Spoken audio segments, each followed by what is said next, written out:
नमस्कार विद्यार्थी मित्रांनो, स्वागत आहे सर्वांचं आपल्या यूट्यूब चॅनलवर. मित्रांनो, या व्हिडिओमध्ये आपण रेल्वे भरती RRB ग्रुप डी ची जी परीक्षा चालू आहे, तर या परीक्षेमध्ये जो आज झालेला पेपर आहे दिनांक 2 डिसेंबर 2025 रोजी जो आजचा पेपर होता, तर आज झालेल्या पेपरमधील आपल्याला पहिल्या शिफ्टला ओके, फर्स्ट शिफ्ट जी होती यामध्ये करंट अफेअर्स आणि जी-केचे कोणते प्रश्न आपल्याला विचारण्यात आले होते, पेपरच्या पॅटर्नमध्ये कुठला बदल झाला का? ओके, कशा पद्धतीचे प्रश्न विचारण्यात आले होते, ते विचारण्यात आलेले प्रश्न आणि त्याचं स्पष्टीकरण आपण या व्हिडिओमध्ये घेणार आहोत. नक्कीच पुढील होणाऱ्या परीक्षेकरता, पुढील होणाऱ्या शिफ्टमध्ये ज्यांचा पेपर बाकी आहे, त्या विद्यार्थ्यांना या व्हिडिओचा फायदा होईल. त्यामुळे सर्वांनी हा व्हिडिओ अगदी शेवटपर्यंत बघायचा आहे. ओके, चला. तर बघा, या ठिकाणी विद्यार्थी मित्र पहिला प्रश्न काय विचारण्यात आला होता आपल्या या ठिकाणी? पहा, चालू घडामोडी संबंधित प्रश्न होता. Sports star of the year महिला पुरस्कार 2024 कोणाला मिळाला? बघा, sports star of the year महिला पुरस्कार 2024 हा कोणाला मिळाला? ज्वेल लॉयड, लॉरेन बान्स, जेला झांग की मनू भाकर? तर विद्यार्थी मित्रो, हा जो पुरस्कार आहे हा कोणाला मिळाला? तर मनू भाकर हिला हा पुरस्कार मिळाला. पर्याय क्रमांक डी मनू भाकर हे या प्रश्नाचं योग्य असं उत्तर आहे. यानंतर पुढील प्रश्न बघा, भारतामध्ये रेल्वेला सुरुवात कोणत्या गव्हर्नर जनरलच्या काळामध्ये झाली? बघा, भारतामध्ये जी रेल्वेची सुरुवात आहे ही कोणत्या गव्हर्नर जनरलच्या काळामध्ये झाली असा प्रश्न या ठिकाणी आपल्याला विचारलेला आहे. बघा, Lord Curzon, Lord Dalhousie, Lord Wellesley की पर्याय क्रमांक डी यापैकी कोणी नाही? तर विद्यार्थी मित्र, जी रेल्वेची सुरुवात आहे ही कोणाच्या कालखंडात झाली होती? Lord Dalhousie. ओके, बघा, लॉर्ड डलहौसी पर्याय क्रमांक 2 या प्रश्नाचं योग्य असं उत्तर आहे. बघा, लॉर्ड डलहौसी जो होता त्याच्या कालखंडामध्येच विद्यार्थी मित्र ही पहिली रेल्वे जी होती मुंबई ते ठाणे. ओके, कुठे? मुंबई ते ठाणे या ठिकाणी धावली होती. ओके, कधी? तर ही धावली होती विद्यार्थी मित्र या ठिकाणी बघा, ही रेल्वे धावली होती 1853 मध्ये. ओके, 1853 मध्ये भारतातील पहिली रेल्वे जी आहे लॉर्ड डलहौसीच्या कालखंडामध्ये झाली होती. आता लॉर्ड डलहौसी म्हटलं तर या ठिकाणी बघा, लॉर्ड डलहौसीच्या विभागा या कालखंडामध्येच जे आहे अजून तार विभागाची स्थापना, सार्वजनिक बांधकाम विभागाची स्थापना झाली, विधवा पुनर्विवाह कायदा जो आहे यांच्या कालखंडात झाला होता. सगळ्यात महत्त्वपूर्ण हा एक गव्हर्नर जनरल होता. ओके, चला. यानंतर पुढचा प्रश्न बघा, दुलारी कन्या योजना कोणत्या राज्यात सुरू करण्यात आली? बघा, दुलारी कन्या योजना ही कोणत्या राज्यामध्ये सुरू करण्यात आली? नागालँड, मणिपूर, अरुणाचल प्रदेश की मेघालय? तर दुलारी कन्या योजना जी आहे, ओके, दुलारी कन्या योजना ही अरुणाचल प्रदेशमध्ये सुरू करण्यात आली. पर्याय क्रमांक 3 या प्रश्नाचं योग्य असं उत्तर आहे. बघा, आजच्या शिफ्टमध्ये हा प्रश्न होता विद्यार्थी मित्र प्रश्नावर सर्वांनी काय करायचं आहे? व्हिडिओला लाईक करायचं आहे. ओके, सर्वांनी व्हिडिओला लाईक करायचं आहे. बघा विद्यार्थी मित्र, तुम्ही जर RRB रेल्वे भरती ग्रुप डी तयारी करता सर्वांनी चॅनलला सबस्क्राईब करायचं आहे. साईडला बेल आयकॉन आहे त्याला देखील प्रेस करायचं आहे, म्हणजे रेल्वे भरती संबंधात प्रत्येक प्रश्न, प्रत्येक शिफ्ट तुम्हाला या ठिकाणी बघायला आपल्या चॅनलवरती मिळणार आहे. सोबतच या प्रश्नांची PDF देखील तुम्हाला डाउनलोड करता येणार आहे. कुठे? तर आपल्या टेलिग्राम चॅनलवर, ज्याची लिंक या व्हिडिओच्या डिस्क्रिप्शन बॉक्समध्ये दिलेली आहे. ओके, सर्वांनी चॅनलला सबस्क्राईब करायचं आहे. यानंतर पुढचा प्रश्न बघा, खालीलपैकी कोणास स्थानिक स्वराज्य संस्थेचा जनक म्हटले जाते? बघा, स्थानिक स्वराज्य संस्थेचा जनक म्हणून कोणास म्हटले जाते? Lord Lytton, Lord Dalhousie, Lord Ripon की लॉर्ड डफरी? तर विद्यार्थी मित्र, स्थानिक स्वराज्य संस्थेचा जनक म्हटलं तर लॉर्ड रिपन हा आहे. ओके, कोण आहे? पर्याय क्रमांक 3 लॉर्ड रिपन आपल्या प्रश्नाचं योग्य असं उत्तर आहे. बघा, लॉर्ड रिपन जो आहे याला काय म्हणतात? स्थानिक स्वराज्य संस्थेचा जनक असे म्हणतात. काय म्हणतात? स्थानिक स्वराज्य संस्थेचा जनक. आणि यांनी स्थानिक स्वराज्य संस्थेचा जे अधिनियम आहे 1882 मध्ये हा यांनी पारित केला होता. ओके, 1882 मध्ये हा कायदा त्यांनी पारित केला होता, त्यामुळे त्यांना म्हटलं जाते. यांच्या कालखंडामध्ये विद्यार्थी मित्र खूप महत्त्वपूर्ण गोष्टी घडल्या आहेत. एक म्हणजे देशी वृत्तपत्राचा कायदा, ज्याला व्हर्नॅक्युलर प्रेस ॲक्ट असे म्हणतात. ओके, तो देखील यांच्या कालखंडातला आहे. आणि तो होता तो काय यांनी रद्द केला. ओके, काय? लिटनने कोणता लावला होता? व्हर्नॅक्युलर प्रेस ॲक्ट लावला होता. लॉर्ड लिटनने वृत्तपत्रावर जे प्रतिबंध केला होता. ओके, त्यानंतर या प्रतिबंधाला लॉर्ड रिपनने उठवली होती. ओके, लॉर्ड रिपनने हा मुक्त केला. त्यानंतर हंटर कमिशन यांच्याच काळात झालेला आहे. इल्बर्ट बिल विवाद जे लॉर्ड रिपनच्या काळामध्ये दिला विद्यार्थी मित्र. ओके, बघा, या ठिकाणी अजून महत्त्वपूर्ण म्हणजे रिबनचे एक पुस्तक पहिला फॅक्टरी ॲक्ट जो आहे यांच्या कालखंडातला आहे. ओके, पहिला फॅक्टरी ॲक्ट देखील लॉर्ड रिपनच्या कालखंडामधीलच आहे. यानंतर पुढचा प्रश्न बघा, खालीलपैकी कोणत्या वर्षी रिझर्व्ह बँकेचे राष्ट्रीयकरण करण्यात आले? बघा, खालीलपैकी कोणत्या वर्षी रिझर्व्ह बँकेचे राष्ट्रीयकरण करण्यात आले असा प्रश्न विचारला आहे. बघा, 1949, 1952, 1969 की 1980? बघा, RBI reserve bank of India जो आहे हिचं राष्ट्रीयकरण कधी झालं बरं? राष्ट्रीयकरण झालं 1949 मध्ये. पर्याय क्रमांक 1 1949 हे आपल्या प्रश्नाचं योग्य असं उत्तर आहे. यानंतर पुढील प्रश्न बघूया. पहा, मानवी शरीरामध्ये हाडांची जी आहे हाडांची हाडे जोडणारी उती कोणती आहे? बघा, मानवी शरीरामध्ये हाडांची हाडे जोडणारी उती कोणती आहे? अस्थिबंध, स्नायुबंध, चेतापेशी की बोन मॅरो? तर विद्यार्थी मित्र, याला अस्थिबंध म्हणतात. पर्याय क्रमांक 1 अस्थिबंध हे या प्रश्नाचं योग्य असं उत्तर आहे. अजूनही जर तुम्ही आपल्या चॅनलला सबस्क्राईब केलं नसेल तर सर्वांनी चॅनलला सबस्क्राईब करायचं आहे. बघा, अस्थिबंध आता यासंदर्भात थोडंसं आपण स्पष्टीकरण समजून घेऊया. अस्थिबंध म्हणजे लिंगामेट हा एक प्रकारचा संयोजी ऊतक आहे. ओके, आणि काय करतो, एका हाडाला दुसऱ्या हाडाशी जोडण्याचं काम करतो. त्यानंतर स्नायुबंध काय, टेंडॉन ज्याला म्हणतात.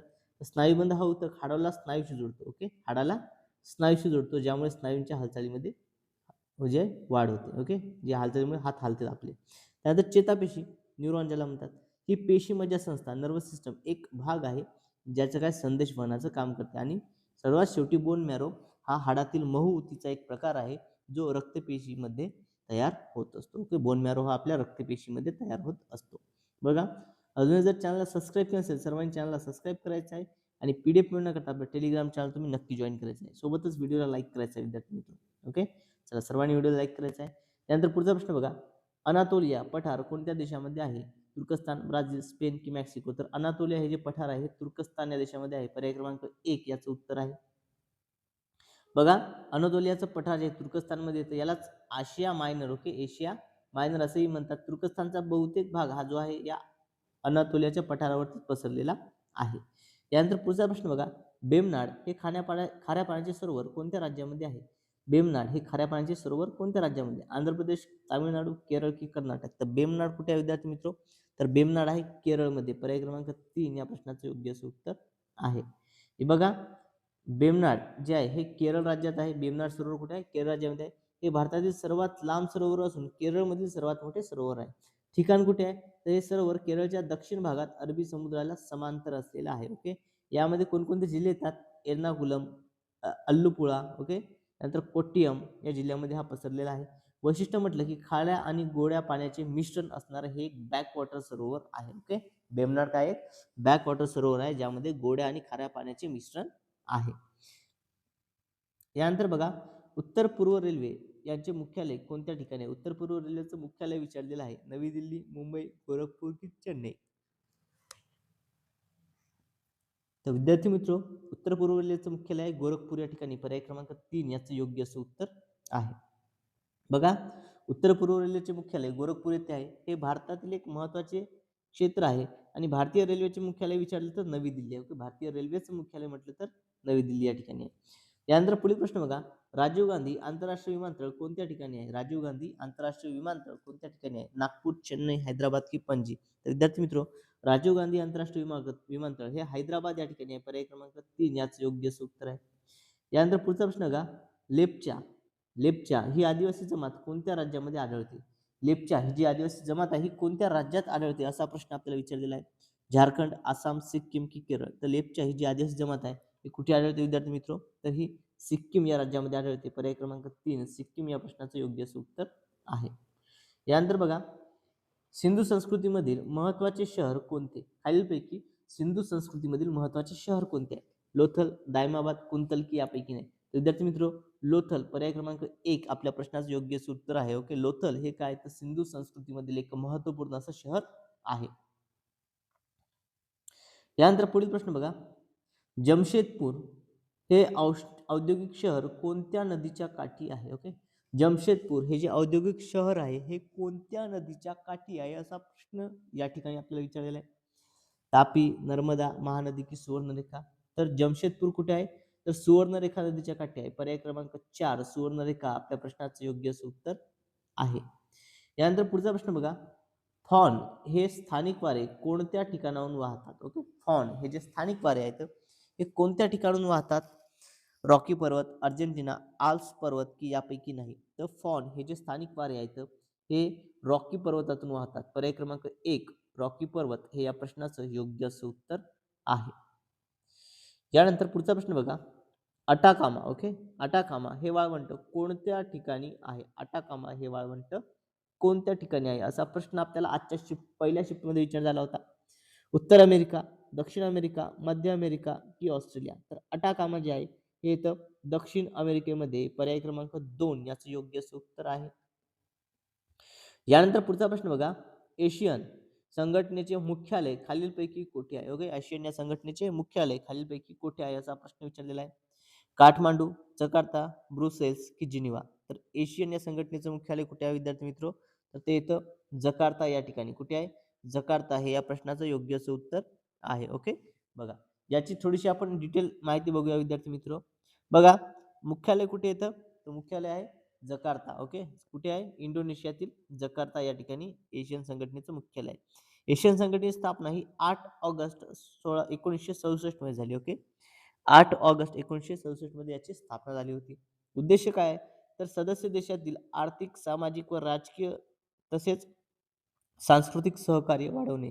ओके, हा याचा उद्देश आहे. ओके, बघा विद्यार्थी मित्र, स्पष्टीकरण आवडत असल्यास तुम्ही जर अजूनही आपल्या चॅनलला सबस्क्राईब केलं असेल तर सर्वांनी चॅनलला सबस्क्राईब करायचं आहे. आपल्या चॅनलवर तुम्हाला रेल्वे भरतीच्या सर्व शिफ्ट त्याचे प्रश्नाची उत्तर मिळणार आहेत. तर ते बघण्यासाठी तुम्ही आपल्या चॅनलला सबस्क्राईब करायचं आहे. जर तुमचा परीक्षा बाकी असेल तर नक्कीच तुम्हाला या व्हिडिओचा फायदा हा तुमच्या परीक्षेमध्ये होणार आहे विद्यार्थी मित्र. बघा करायचं कसं आहे, सर्वप्रथम काय करायचं आहे, चॅनलला सबस्क्राईब करायचं आहे आणि साईडला जे बेल आयकॉन आहे ना त्याला देखील प्रेस करायचं आहे. म्हणजेच तुम्हाला काय करावं लागेल, येणाऱ्या व्हिडिओची अपडेट मिळेल. आणि याची जर तुम्हाला ही PDF डाउनलोड करायची असेल तर ही PDF आपल्याला मिळणार आहे आपल्या टेलिग्राम चॅनलवरती. तिथे जाऊन तुम्ही जॉईन करायचं आहे. ओके, चला, किंवा कमेंटमध्ये PDF टाकायचं आहे, मी लिंक सेंड करून देईल. पुढचा प्रश्न बघा, टेस्टेड या पुस्तकाचे लेखक कोण आहेत? टेस्टेड या पुस्तकाचे लेखक कोण आहेत? आपल्याला दर शिफ्टमध्ये विद्यार्थी मित्र पुस्तकावरती आधारित प्रश्न हा विचारला जात आहे. ओके, पुस्तकावरती आधारित प्रश्न आपल्याला प्रत्येक शिफ्टमध्ये विचारले जात आहे. मग टेस्टेड हे जे पुस्तक आहे याचे लेखक कोण आहेत? टिम विगमोर, शिखर धवन, पॅट कमिन्स की बानू मुश्ताक? कोण आहे बरं? टेस्टेड हे जे पुस्तक आहे हे आहे पॅट कमिन्स याचं. ओके, पूर्व ऑस्ट्रेलिया कप्तान पॅट कमिन्स यांचं हे पुस्तक आहे विद्यार्थी मित्र. ओके, बघा आता या ठिकाणी डिटेल समजून घेऊया. पहा, टेस्टेड हे कोणाचं आहे? अ टेस्ट क्रिकेट हिस्ट्री याच्यावरती काल प्रश्न होता. ओके, याच्यावरती विद्यार्थी मित्र काल 1 डिसेंबरलाच याच्यावरती प्रश्न आला होता. Test cricket history. Okay, team विगमोरचं होते. त्यानंतर टेस्टेड पॅट कमिन्स त्याच्यावरती आज प्रश्न आला होता. ओके, पॅट कमिन्सचा आहे टेस्टेड. त्यानंतर अजून काय महत्त्वपूर्ण आपण बघूया. बघा, the one cricket my life and more हे आहे शिखर धवन यांचं. कोणाचं आहे? शिखर धवन यांचं आहे. त्यानंतर डे ऑफ जॅकेल हे आहे फ्रेडरिक फोर्सिथ यांचं. ओके, फ्रेडरिक फोर्सिथ यांचं आहे डे ऑफ जॅकेल. ओके, त्यानंतर विद्यार्थी मित्र डे ऑफ जॅकेल जे या ठिकाणी फ्रेडरिक फोर्सिल. ओके, बघा या ठिकाणी रिपीट झालेला आहे. तर विद्यार्थी मित्र बघा अशा पद्धतीने आपण बघितलं आहे. तुम्हाला ही PDF देखील मिळणार आहे. PDF साठी आपल्या चॅनल तुम्ही जॉईन करायचं आहे. ओके, चॅनलला काय करायचं आहे, तुम्ही चॅनलला सर्वप्रथम सबस्क्राईब करायचं आहे आणि साईडला जे बेल आयकॉन आहे त्याला देखील प्रेस करायचं आहे. म्हणजेच तुम्हाला प्रत्येक व्हिडिओ मिळत जाईल. ओके, बघा विद्यार्थी मित्र, हे होते आजच्या RRB ग्रुप डी मधील पहिल्या शिफ्टमध्ये विचारले झालेले काही महत्त्वपूर्ण प्रश्न. अजून जर प्रश्न तुम्हाला माहिती असतील तर प्रश्न तुम्ही मला कमेंटमध्ये टाकायचे आहेत. ओके, आणि यानंतर आपण लगेच जे आहे विद्यार्थ्यांचे अभिप्राय घेऊन सेकंड शिफ्ट आणि थर्ड शिफ्टचे प्रश्नांचे व्हिडिओ देखील आपल्या चॅनलवरती घेणार आहोत. या व्हिडिओमध्ये एवढंच. भेटूयात पुढच्या व्हिडिओमध्ये. Thank you so much.